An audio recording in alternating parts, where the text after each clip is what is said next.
All right, live post game. Atlanta in Miami, play in. We're pretty much done. I'm just kind of getting this last couple minutes up on the TV. I got the score right here. We got 30 seconds left. It's pretty much a ball game. Whew, man. Atlanta, I'm just gonna, man. Um,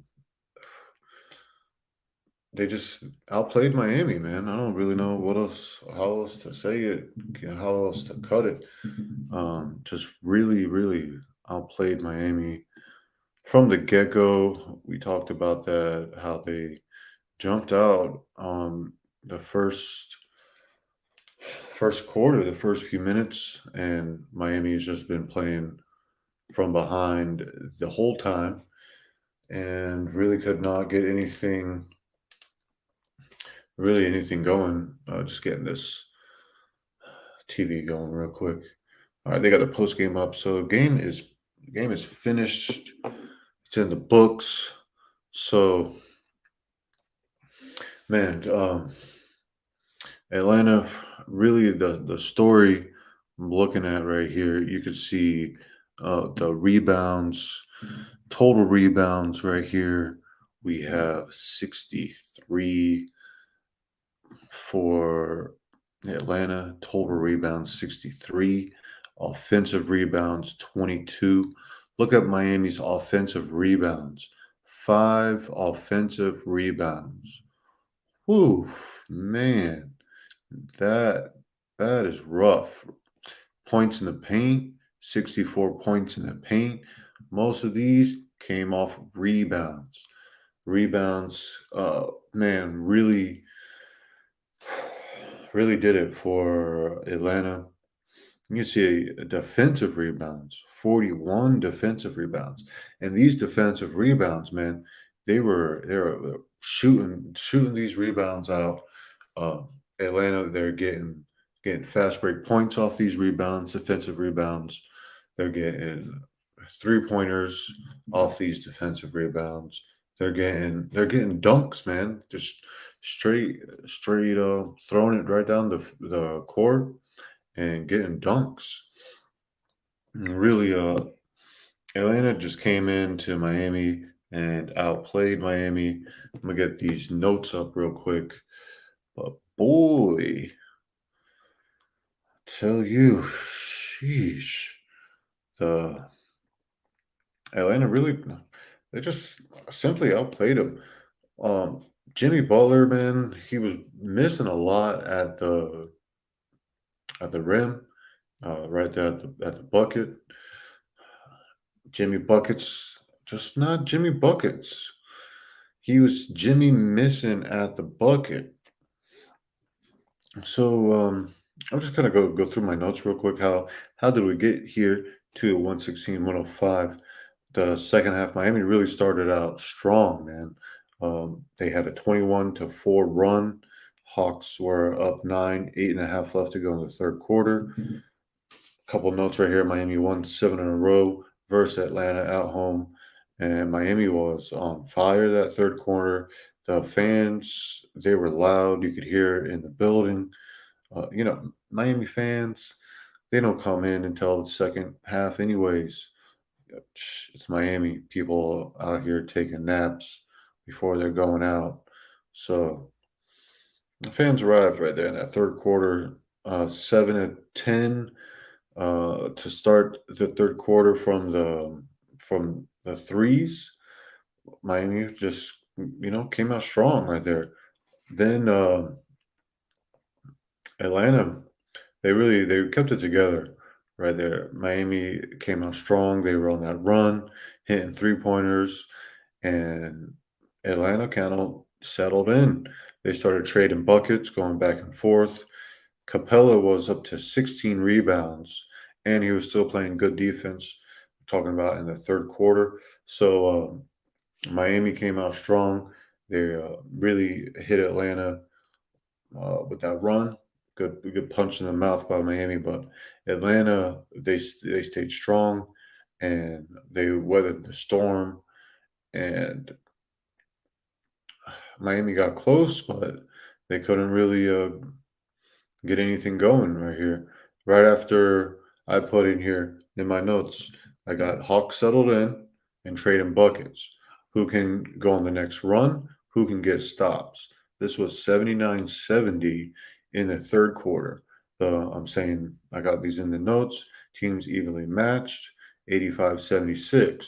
So we're kind of seeing the tables kind of really turn. Atlanta really settled in, and then started giving it to Miami. Atlanta, they were still rebounding better. I put in here, can free throws be a factor? Because Miami and Jimmy Butler, they get these fouls going. They get that free throw line going. Do we have yeah, we got free throws right here. Look at the free throws for the game. Free throws are let's see, that doesn't really do much. So free throws, 59% right here to Miami's 80%.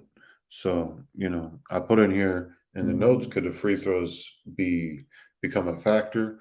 But really, man, the factor is these total rebounds, 63-38.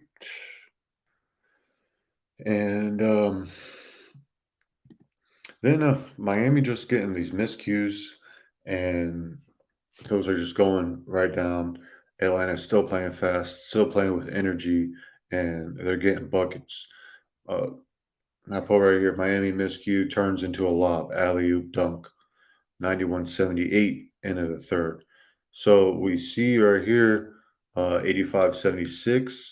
So Atlanta scored 6 points to Miami's 2 points right there after I put in Atlanta settling in. And then fourth quarter, again, Miami kind of starts out good. Larry, first 8 points, 97-91. Saying, can Atlanta get some stops or can Miami get some stops to really get over that hump? But man, I got in here, Atlanta getting boards, scoring 20-6 points off rebound, second chance. This was still kind of early in the fourth quarter, and this just kept repeating. Like every every possession, it was like Miami gets close to Atlanta, and then Atlanta responds. Uh, Atlanta gets a rebound, hits a three. These are in the notes. uh, Larry hits a three. Best game of Larry's season. Butler missed another at the basket. I think he missed another at the basket that I didn't even put in the notes. Foul called, then turnover, then Capella dunk, and it was like the same thing over and over again. It was either a turnover, they would miss a shot close. Atlanta get a rebound, then dunk. 3 minutes 30, 108-99. So Atlanta get a rebound and dunk. That that pretty much sums up the Atlanta Miami. Miami. Oh, a little nervous playing whoever wins tomorrow, the Bulls or Toronto for the eighth seed. I'm a little nervous. The Bulls can beat Miami. Toronto can beat Miami. Even Miami gets the eighth seed. They're going to be going against the Bucks, which the Bucks have gotten better than last year. Miami has beaten the Bucks in a series the last couple of years, but I don't think this year. If they make it to the eighth seed, they might get a win or two. But man, I'm nervous. They just can't really score. 105, I think that's a little bit above their average. But man, they can't score, and we really saw in this game hosting Atlanta in the play-in. Um, the whole season really tell a tale. They can't really they get right there at the basket and they can't get anything.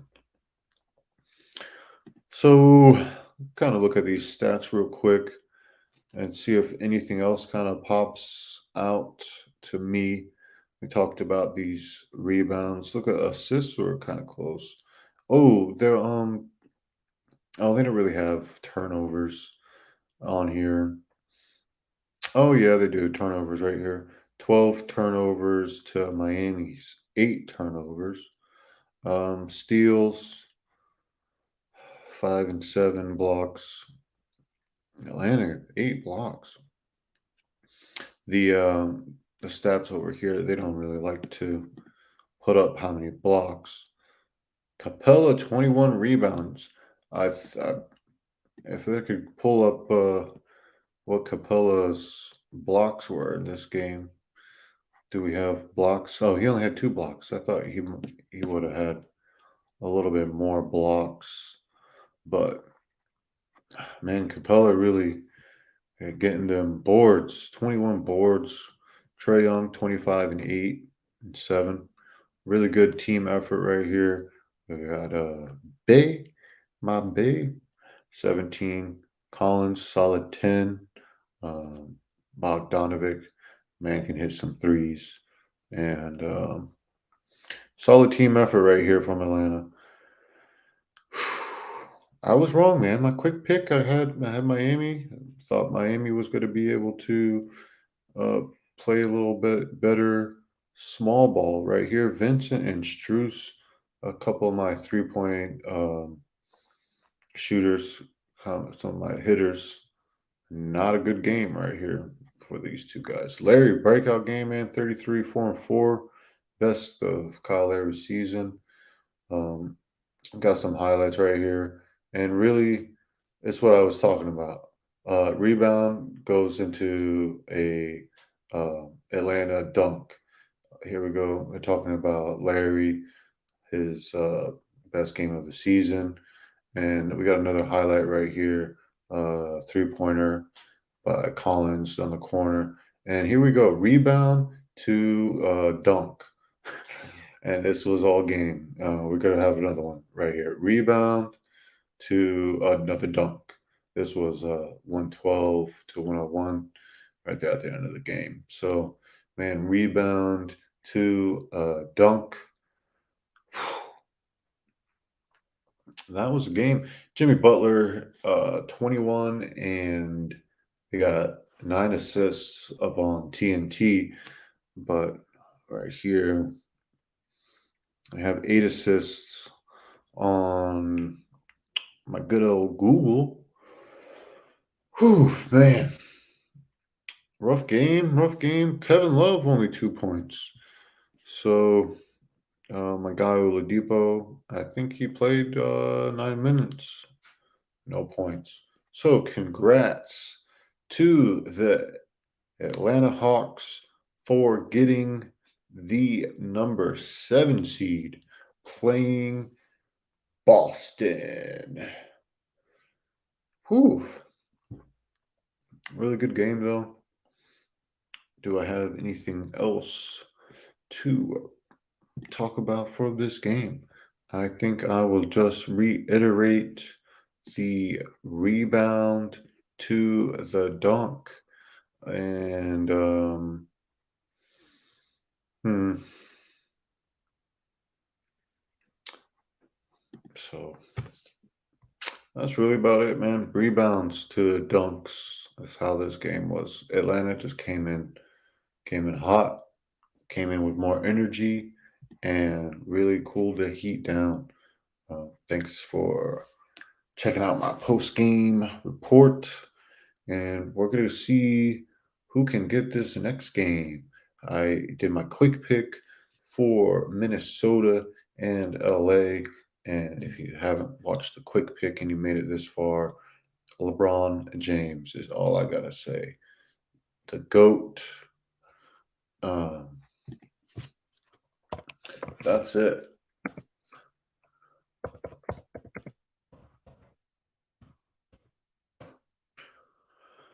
Whew. Thanks for coming by. Big HD ENT. It's a little late for me, but man, I'm out here. Coverage. playing tournament. So Miami's going to play whoever wins tomorrow versus Toronto and Chicago. So I will try to be back here for the halftime for LA hosting the Minnesota Timberwolves. Okay, there. Just kind of talking about the bracket right here. So Atlanta got the 7 versus Boston. We have Philly and Brooklyn 3-6. That's going to be a good matchup. Philly should be able to get that. The 4-5, we have the New York versus Cavs, and then we're going to see if who's get that 8 seed first. The Bucks. So uh, they're just kind of chatting away over here. So I'm gonna go get me a nice little drink of water, and I think the next game should be starting pretty soon. 10:30. Whoo-wee. I'm checking on that real quick, and call it call it a night. I'm trying to see if we got any good questions, any good topics that we can talk about right here before we get on out of here. It says 10 o'clock, so I mean it should be starting here any any minute. So that's it. Big HD ENT post game report. Atlanta versus Miami. Like, comment, subscribe. Who do you think is going to win? The Wolves versus LA Lakers. Big HD ENT.